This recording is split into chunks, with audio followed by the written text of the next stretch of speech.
জমিটির নাম লক্ষ্মীজলা। কামারপুকুর গ্রামের অন্তর্গত রামকৃষ্ণ মঠের খুব কাছেই হালদার পুকুরের পূর্ব দিকে 1 বিঘা 10 ছটাকের উর্বর ধানি জমি এটি। আমরা যদি কিছুটা পেছনে চলে যাই, 19বিংশ শতকের দ্বিতীয় দশকের কাহিনী। দেড়ে গ্রামের অত্যাচারী জমিদার রামানন্দ রায় শ্রীরামকৃষ্ণ পরমহংসদেবের পিতা সত্যনিষ্ঠ ক্ষুদিরাম চট্টোপাধ্যায়কে মিথ্যা সাক্ষী দিতে অনুরোধ করেন, কিন্তু ক্ষুদিরামবাবু এতে আপত্তি করলে রামানন্দ রায় তাকে মিথ্যা মামলায় ফাঁসিয়ে ওনার জমি জায়গা নিলাম করে নিজের নামে লিখিয়ে নেন। এত বিপদেও ক্ষুদিরামবাবু সত্যের পথ থেকে বিচ্যুত হননি। যিনি গৃহদেবতা রঘুবীরের পুজো না দিয়ে জল গ্রহণ করেন না, তিনি মিথ্যাচার করবেন কিভাবে? তাই তিনি গৃহদেবতা রঘুবীর, স্ত্রী চন্দ্রামণি দেবী, 10 বছরের ছেলে রামকুমার ও 4 বছরের মেয়ে কাত্যায়নীকে নিয়ে আজীবনের জন্য দেড়ে গ্রাম ত্যাগ করেন।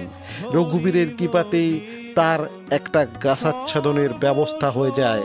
কামারপুকুর নিবাসী বন্ধু সুখলাল গোস্বামী আন্তরিকভাবে ক্ষুদিরামকে নিজ বাটিতে আহ্বান জানান এবং কয়েকটি চালাঘর বসবাসের জন্য দেন, আর গাছাচ্ছাদনের জন্য নিকটবর্তী 1 বিঘা 10 ছটাকের লক্ষ্মীজলা নামে এই জমিটি দান করেছিলেন। রঘুবীরের কৃপায় এই লক্ষ্মীজলাতে এত ধান হতো যে সংসারে ব্যবহারের পরেও যা উদ্বৃত্ত হতো তা অতিথি সেবার কাছে ক্ষুদিরামবাবু ব্যবহার করতেন। মনে করা হতো যেন এই লক্ষ্মীজলাতে মা লক্ষ্মীর কৃপা বর্ষিত হয়। এত পরিমাণ ধান উৎপন্ন হতো। শুধুমাত্র জৈব সার প্রয়োগ করে আজও এই লক্ষ্মীজলাতে কামারপুকুরের সবচেয়ে বেশি ধানের ফলন হয়। রামকৃষ্ণ মঠ ও রামকৃষ্ণ মিশন সিদ্ধান্ত নিয়েছেন যে কোনোদিনই এই জমিতে তারা কোনো প্রকার কনস্ট্রাকশনের কাজ করবেন না।